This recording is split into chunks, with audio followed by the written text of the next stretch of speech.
भारत का संविधान किसने लिखा था और कब लिखा था? भीमराव अम्बेडकर 1951। 1951। 51 मैम कब लिखा था भारत का संविधान? भारत का संविधान 5 पॉलिटिकल पार्टी के नाम बताओ। बीजेपी, आम आदमी पार्टी, बीएसपी और कांग्रेस और एक और भी है साइकिल वाले का नाम। साइकिल वाली झाड़ू है। अरे तो भारत का संविधान कब लागू हुआ? 15 अगस्त 1947। 15 अगस्त 1947 को। एडिट नहीं जाएगी, रॉ जाएगी ताकि लोगों को पता चले। अरे नहीं, नमस्कार, मैं अंकुर अग्निहोत्री, खबर कनेक्शन में आप सभी का स्वागत करता हूँ। 15 अगस्त के मौके पर आज जानेंगे, लोगों से कुछ सवाल पूछेंगे, क्या है लोगों की उन पे राय। नमस्कार दीदी, आपका नाम क्या है? मेरा नाम मूल्य है, मैं दीदी आपका नाम क्या है? मेरा नाम श्रेया ओझा। तो दीदी मेरा सबसे पहला सवाल ये है कि आप दोनों के लिए आज़ादी के क्या मायने? मेरे ख्याल से लगता है कि हम कहते हैं कि देश आजाद हो गया, लेकिन देश तो आजाद हो गया, लेकिन हमारी सोसाइटी, हमारा समाज जो है उसमें हम अभी पूरी तरह से आजाद नहीं हुए हैं। अगर देखा जाए रात को 8-9 बजने के बाद अगर हमें घर से बाहर जाना हो, हमारे मन में बहुत से प्रश्न आते हैं। इतनी रात को हमें बाहर जाना मेरा सेफ है, नहीं है, और ऐसी तमाम तरह की बातें हैं जो हमें अभी भी जकड़ी हुई है, समाज को पकड़ी हुई है इस कदर, जिसे हम अभी आजादी से बहुत दूर टिके हैं।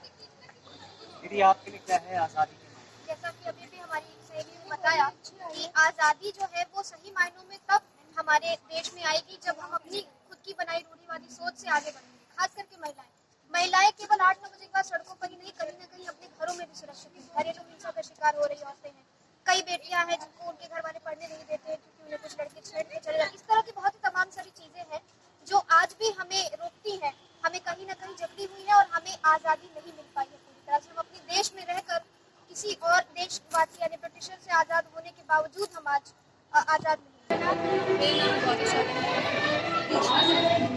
तो मतलब आप जानते हैं कि आज देश को आज़ाद हुए 77 वर्ष हो चुके हैं, तो आपके क्या मायने, आप आज़ादी को क्या समझते हैं? आज़ादी मीन्स इंडिपेंडेंस। अगर आज हम यहाँ खड़े हैं तो वो सिर्फ हमारे देश के इंडिपेंडेंस की वजह से खड़े हैं, और we feel that we are Indian because of independence. स्वतंत्रता हमारे लिए सबसे ज़रूरी है। हम जब छोटे थे तब हमारे पास स्वतंत्रता कम थी, अब बढ़ रही है। जैसे देश हमारा आगे बढ़ रहा है, तब आगे जा रही है, ग्लोबलाइजेशन बढ़ रहा है, तो ये भी स्वतंत्रता को और नेगेटिविटी के साथ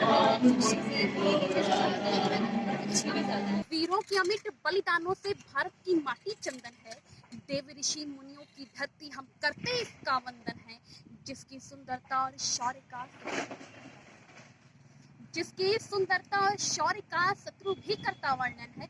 माँ भारती को भारतीय करते कोटि कोटि अभिनंदन है, करते कोटि कोटि अभिनंदन। आपके नजर से आज़ादी के मायने क्या है? आज़ादी के मायने को समझने के लिए सबसे पहले हमें देखना होगा कि हम आज़ादी के लिए लड़ क्यों रहे थे। हमारे मौलिक अधिकार का हनन हो रहा था, इसलिए हमें समझना होगा कि आज़ादी के 70 वर्ष बाद भी जब हम 70 वर्ष में प्रवेश कर रहे हैं तो क्या हमारी जो मांगे हैं, क्या हमारी जो मौलिक अधिकार हैं उसकी पूर्ति हो रही है? क्या आज भी जो सबसे निचले स्तर के लोग हैं, जो अंतिम पायदान पे समाज के लोग हैं, क्या वो शिक्षा ले रहे हैं? क्या उन्हें स्वास्थ्य की सुविधा मिल रही है, जो कि एक बुनियादी चीज़ है, समाज में रहने वालों के लिए ये चीज़ होनी चाहिए। इन तमाम बातों का ख्याल रखते हुए हमें लगता है कि हमारे जो जनप्रतिनिधि उनको ध्यान देना चाहिए, तभी हमें लगेगा कि हम एक आज़ाद देश में हैं, एक डेमोक्रेटिक कंट्री में हैं। और जो पिछले 70 वर्षों से यही परेशानी चलती आ रही है, ये है कृषि प्रधान देश। कृषि प्रधान देश में किसानों का हाल क्या है? आज किसान अपने फसलों की सही कीमत नहीं पा रहे हैं। तो हमें लगता है कि सरकारों को, इस डेमोक्रेटिक कंट्री को, जो यहाँ के सत्ता में बैठे हैं, उन्हें ध्यान देना चाहिए इस आज़ादी के अमृत महोत्सव के दूसरे वर्ष में, कि इन तमाम बातों पर ध्यान दिया जाए। स्वतंत्रता, आज़ादी क्या है? मेरे लिए आज़ादी का मतलब ये होता है जब एक गरीब गांव का ही बच्चा, उसको पूरी शिक्षा प्रदान होती है सरकार के द्वारा, कि उसको कहीं भी पिछड़ा नहीं महसूस होता है कि जो शहर का बच्चा पा रहा है वो नहीं पा रहा है। मेरे लिए आज़ादी वही है कि हर बच्चा पढ़ सकता है, हर बच्चे को वही शिक्षा मिलती है जो एक बड़े शहर के बच्चे को। आपके लिए आज़ादी के क्या मायने?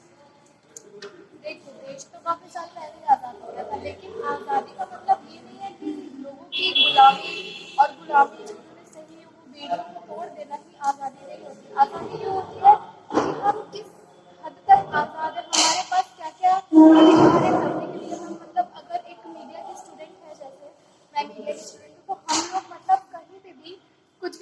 का हक रखते हैं। अगर हम पहले संकोच करें या सोचें कि हमें ये बोलना है, तो फिर हमें उस तरीके का अधिकार जो है हमारा, हमें क्या आपको लगता है कि आप पूर्ण रूप से आज़ाद है, या फिर एज अ मीडिया पर्सन क्या मीडिया पूरी तरह से आज़ाद है? जी, इसमें कोई संदेह नहीं है। मुझे लगता है कि हमें पूर्ण रूप से आज़ादी मिली हुई है, और इसका सबसे उचित उदाहरण है आप यहाँ पे खड़े होकर मुझसे सवाल कर पा रही हैं। ये मीडिया की आज़ादी का ही एक एग्जाम्पल है, बेस्ट एग्जाम्पल है। और थोड़ी बहुत गलतियाँ तो हर जगह होती हैं, और उसको सुधारने वाले हम ही आप हैं। जहाँ पर गलत हो रहा है उसके लिए हमें आवाज़ उठानी होगी।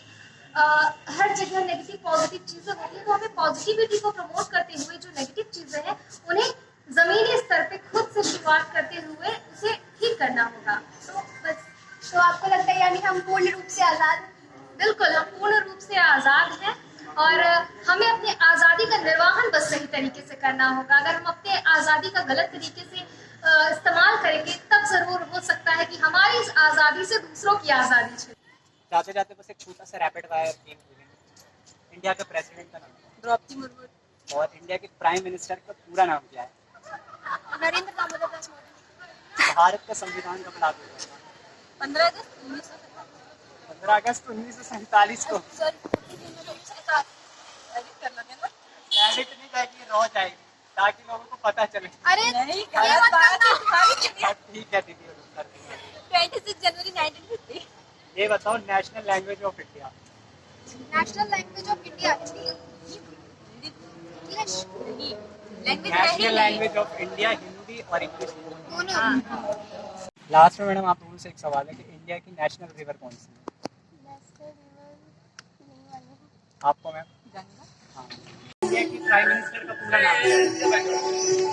नरेंद्र दामोदर दास मोदी।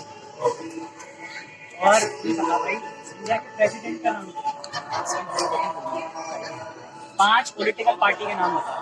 बीजेपी, आम आदमी पार्टी, बीएसपी और कांग्रेस, और एक और थी अपने साइकिल वाली झाड़ू है। अरे तो आप बीएसपी, भाजपा, कांग्रेस और बहुजन समाज पार्टी।